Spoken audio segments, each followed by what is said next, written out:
let me ask you just for clarification. Yeah. Not if you go to the Quran. If you go to Muslims, and say, what should we judge by now if we want to if we want to know the truth? If we ask Muslims, we say, hey, dawah guys, what should we Christians judge by? What are they going to say?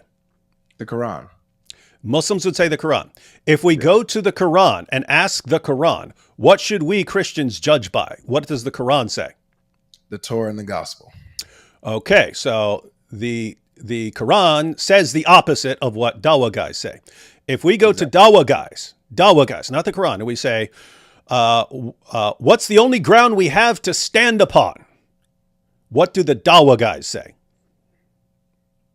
Wait, say that again? I was reading the comments. If we go to the dawah guys and we say, what ground do we have to stand upon? Oh, What would the dawah guys say? Oh, yeah, they say the Quran. Okay, what does Allah say in the Quran is the only ground we have to stand upon? The Torah and the gospel. Okay, if we ask dawah guys, do we have the Injil? Do Christians have the Injil? What do they say? No, you've never seen the Injil. It's been lost. If we ask either Allah or Muhammad or both of them, do Christians have the Injil? What do they say?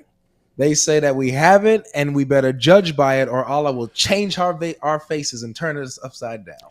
And guys, this is the big takeaway. You Muslims who are watching, this is the huge takeaway here. This is very simple. Here are the options.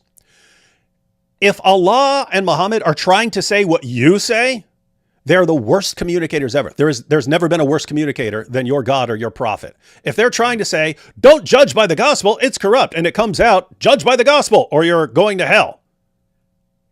If they're trying to say, guys, you can't stand upon the Torah and the gospel, they're corrupt, and it comes out, you have no ground to stand upon unless you stand upon the Torah and the gospel, then they are the worst communicators ever. And when you go that road, and you say, yes, anytime our God and our prophet say something we don't like, we just say the opposite, and we say that's what they really mean.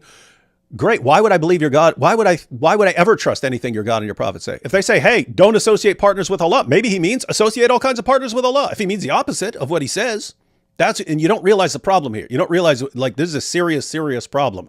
The only way for you to avoid what Allah says is to claim without basis that he means the exact opposite of what he says. And once you declare that as your methodology, this is what you do. Wow, wow, wow, wow, wow.